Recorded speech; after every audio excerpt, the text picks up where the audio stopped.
So, hi, Yeah. I'm Brett Lonsdale here with Hi. Linda. How are you, Hi. Linda? I'm fine. I'm fine again. And you? Yeah, really good. Thank you so much for joining me today. We were talking, what was it now, a week or so ago? Something like that, yeah? Yeah, around our product DeliverPoint and how that can help with Yes. permissions management, permissions reporting, and you had some lovely things to say, which is why you're here on the call today. So Ye- yeah, thank you so much. But before we go any further, I was hoping you might be able to just give us some background as to who you are and what you do, what's your involvement, especially around the areas of permissions and security. I can do that. I've been working with SharePoint and as a consequence of that with permission management as well for like 12, 13, 15 years. And I've seen both sides of that, to say it like that. It's tremendously cumbersome and complex when you start to but just even site permissions and the ordinary library document permissions and inherited permissions. I mean, having multiple sites, large site collections, it gets complex. And when Microsoft started to introduce the sharing flexibility that everyone could share with everyone almost, it kind of just exploded. So having control of content in such an environment is extremely complex and challenging. Mhm. And having the opportunity for managing those permissions and all those sharing links only within the admin centers, or not even there, it makes it even more complex and more difficult, right? Yeah, absolutely. I think that's quite a critical area, and obviously an area that we've recognised with the product DeliverPoint is that site owners, they have this responsibility, and I always like to use the analogy of a human resources manager, just because obviously this could be quite disastrous if it was Mm. implemented incorrectly. But it can all start from some simple decisions when you create a SharePoint site for the first time, whether you choose the public or the private option, and it could be very innocent that we're choosing public. I'm creating a site that anybody in the Oh, yeah. organization should be able to access. But Mm. what we're not realizing there is we're not actually necessarily in control of who puts the content into that site if we do it in that way. And Exactly. yeah, so something that is quite critical or sensitive, I guess, could be placed inside that site, and then everybody in the organization can see it. But yeah, also, as you mentioned, even if we start off with a private site, we've then got that responsibility as the site owner on making sure that the content is shared in the right way. And whilst Microsoft does allow you to configure the site properties and so on to discourage that, I think this is an area that's often misunderstood. And then also the fact that, like you say, IT is trying to manage that from the admin tools, but they've got that issue of not really knowing the content and who should have Oh, access to that content. exactly. They're actually not. They're not in a position to decide even. Not. I mean, they can decide if a site should be public or private upon its creation, by all means. But even doing it, as you say, even doing it private, anything, and you can decide whether you'll allow externals or not into a site. So that's a good setting, of course, to do and to decide upon upfront. Even then, it's possible either just internally or also externally to share any content, at least by default. So you can adjust these with some sharing settings and so on and so forth to kind of narrow down the possibilities, but still there's a lot of possibilities for oversharing. And saying that I am in a pilot project for Copilot right now, and having an opportunity like the DeliverPoint offers upfront of a Copilot implementation would be a tremendous benefit, I think, for everyone, to be honest, because it would allow site owners to be in control then of sharing and of permission management within their own domain of responsibility, which is not possible. Well, it's possible. Honestly, it's possible, but it's very cumbersome and it wouldn't happen. That's the case, Yeah, right? absolutely. And yeah, I'm interested to understand, within your world, how many site owners actually take that Like, responsibility. my experience, well, I wouldn't say none because that would be unfair, but at least very few. Yeah, and I think that's probably the angle that Microsoft comes from. But equally, there's a lot of things changing in our world right now when it comes to oversharing information. There's companies going through huge audits on their security, mostly because of what's going on in the world. But yeah, it could be that these sites just get overlooked, and the content inside the sites it hasn't been managed either by IT or by the site owner as well.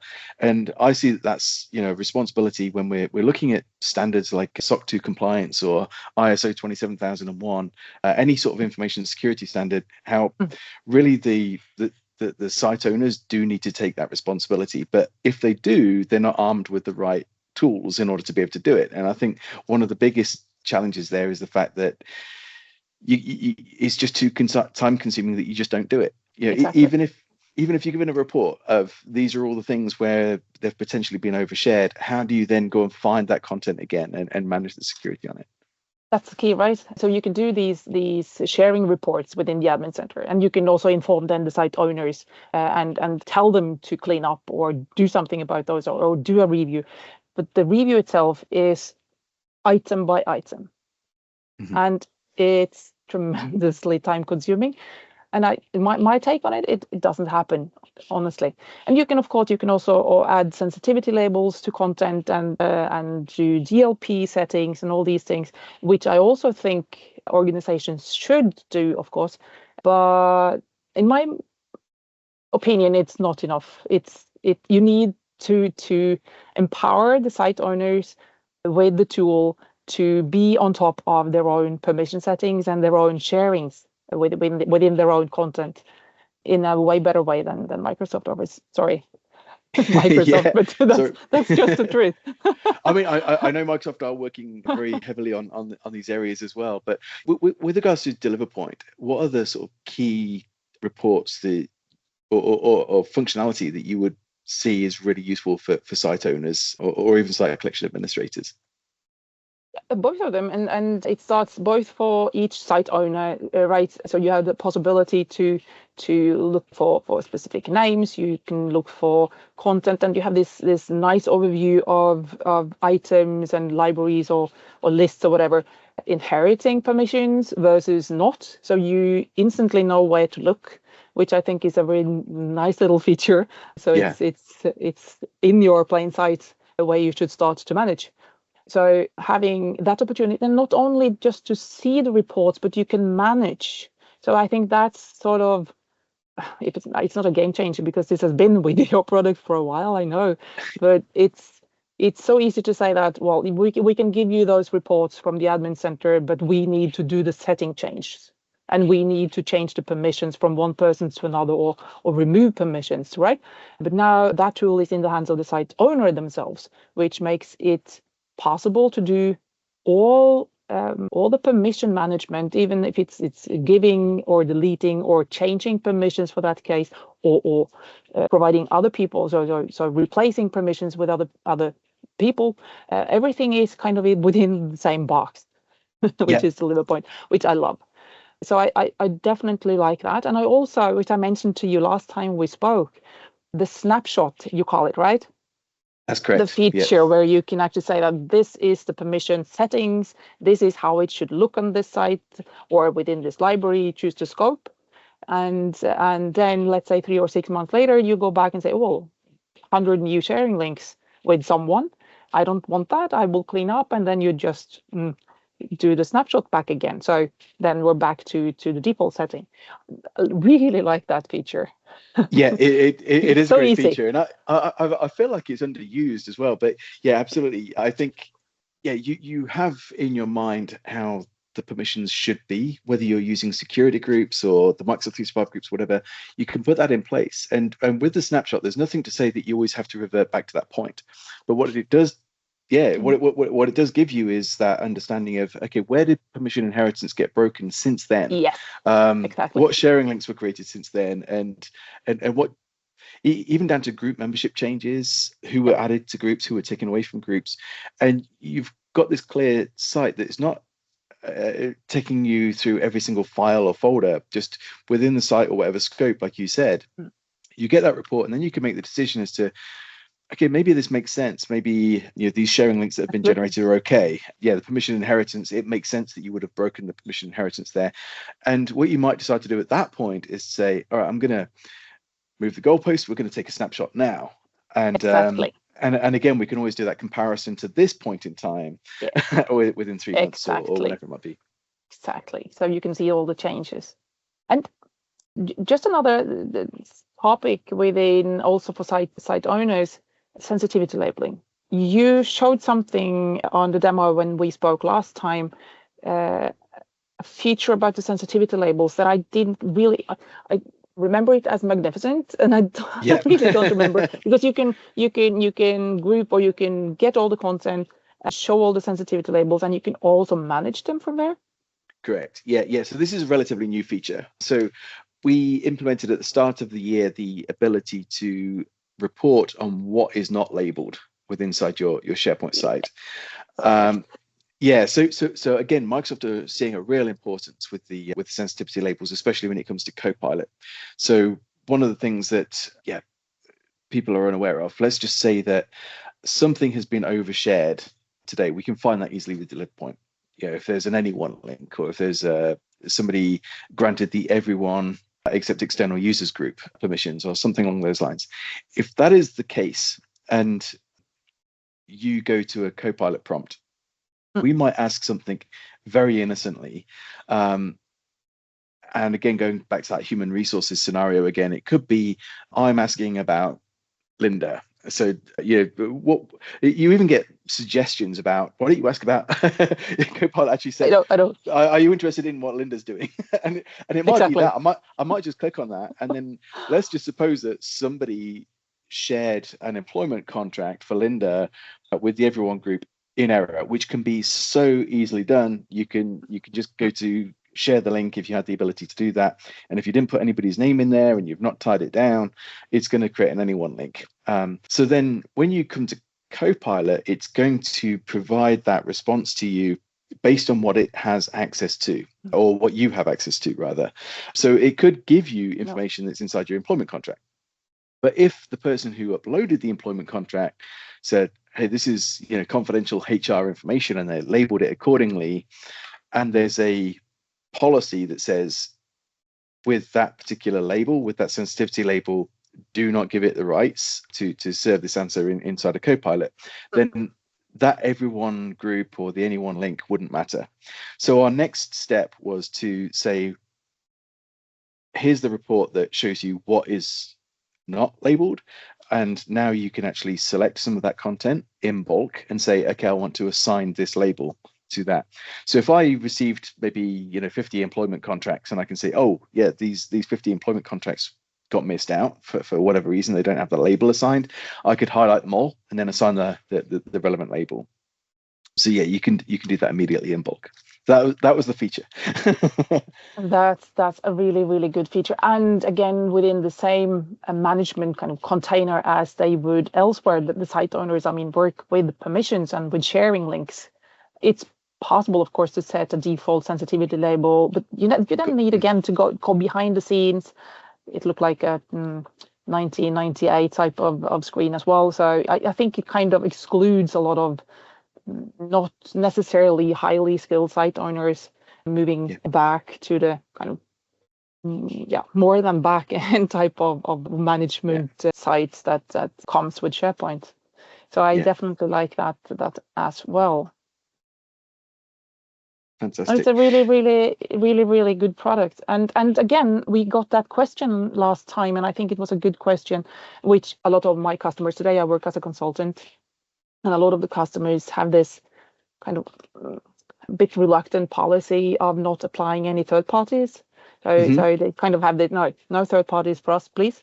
And they also they're kind of, how to say that, not terrified, that would be the wrong word, but they're insecure when it comes to data processing, right? Of course. So anything that happens in and out of the tenant is questioned. And in this case, everything happens within the tenant, and that's also feedback that we got when we spoke last time, and which I agree with, makes it a lot easier to say, yep, of course, well, then the security perspective and the information security perspective, the analyses are a lot easier. Yeah, within, absolutely. Yeah. Yeah, so the product, as you know, has been around a long time. So all the way back to DeliverPoint was available for SharePoint 2003. So all the way back there, yeah. Not even 2007. No, all the way back then. Even before. So yeah, I mean, it was offering actually very similar functionality and so on, but of course it was developed in a different way. We were creating server-side code and so on. I forget when we created it, but it was, yeah, as soon as pretty much the SharePoint framework was launched, we were developing the SharePoint framework version of DeliverPoint, which, yeah, is Microsoft's recommended approach to extending Microsoft SharePoint. Of course, you have the ability to create web parts, application pages, menu extensions, etc. And so we developed DeliverPoint so that it is contextual. You're not having to go into a separate tool away from the interface in which you're working to manage it. And also, they've created a very good API. You've got the client-side object model. You've also got the graph API and so on. So when that question comes up, it's where's this data stored? Well, most of the time when you run a report, it's actually not even storing any data. It's just using the graph API that is there that Microsoft provides in order to be able to generate that report. Now, of course, you could export that report if you wanted to. So then there is a copy. That's down to the user to exactly. And then we've also got the ability to schedule the permission reports as well. So this is something that could be done on behalf of the site owner, or the site owner, if they are security conscious, which hopefully they will become. They could also even schedule that for themselves as well. Yeah, the last point I knew, but the first that someone can actually schedule those reports for you as a site owner, I wasn't really thinking about earlier, and which is a nice little feature, really. That one's critical. That one's critical because go back to the human resources example with employment contracts. Should IT have full control to all the employment contracts so that they can manage the permissions on them? No. So absolutely. So they can say, all right, we really need to stay on top of HR. I don't have access to HR myself, but what I'm going to do is schedule this permission report for the HR site owner to be able to see, analyze, where oversharing may be occurring, or seeing who has permissions to this content. Is it you actually using sensitivity labels, etc.? Yep, you actually lead then the site owners really well, neatly into managing their own domain. Correct. Yeah, absolutely. Another thing that we also talked about, which I definitely like, is well, you might be not a site owner for more than one site. A lot of people are, and then you have this tree view. What would that be? The other hand side, the left hand side, which enables you to not only choose a scope within the site or one site collection, but you can choose from different site collections as well, and then filter upon names and transfer permissions. I mean, just that chain of activity we actually programmed this back in 2013 in a different project, because we worked with I didn't tell you last time, but we worked with governing documents. And governing document, procedure, policies, standards, all these things always need to have responsible and accountable. That was our take on it, right? And in any case, a responsible or accountable person would either quit or move to another department. The responsibilities had to change. That was not an out-of-the-box solution from Microsoft at that point in time, and I don't think it is still. Just having the ability then to go in, search for breadth, for instance, and then change that responsibility for specific items to another person like this, it would save, I think, a lot of companies a lot of time. Yeah, that transfer permission option, like you say, you could choose that at multiple different scopes as well. So you could span it across multiple site collections. Transfer permissions from Bob to Bill, and it would take care of the SharePoint group membership, also any direct permissions and so on for that scenario. And last but not least, just being administrator, then you could use the same interface and then have the tree view, and then you could kind of manage all your sites in one go as well. So it it's a good tool both for site owners and upwards to administrators. Exactly. And then when you do have levers as well like that. So I mean, if we were to do that manually, or even with PowerShell or something. Obviously, with PowerShell, there's a lot of work involved in doing that. If you did it manually, quite often it just doesn't get done. All that happens is you end up with a user that is disabled inside the Azure Active Directory or Entra AD. So the mark is disabled there.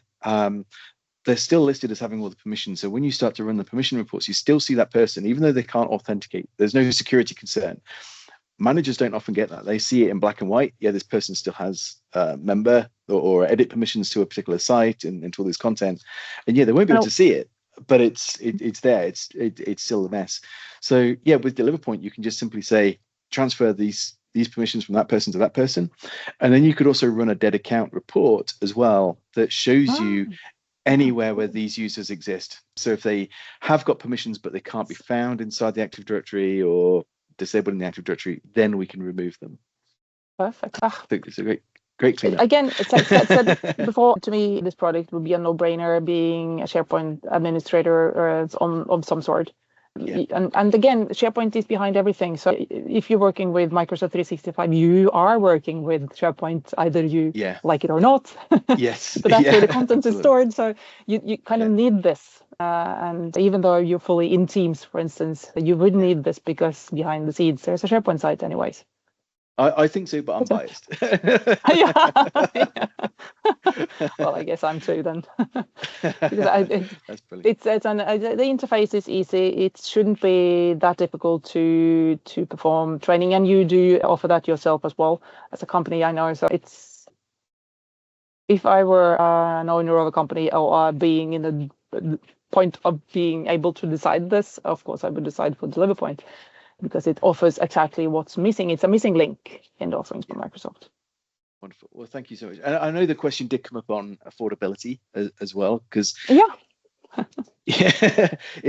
is an area where whenever security comes up, whether it's penetration testing tools or whatever it is, there's always a premium to pay.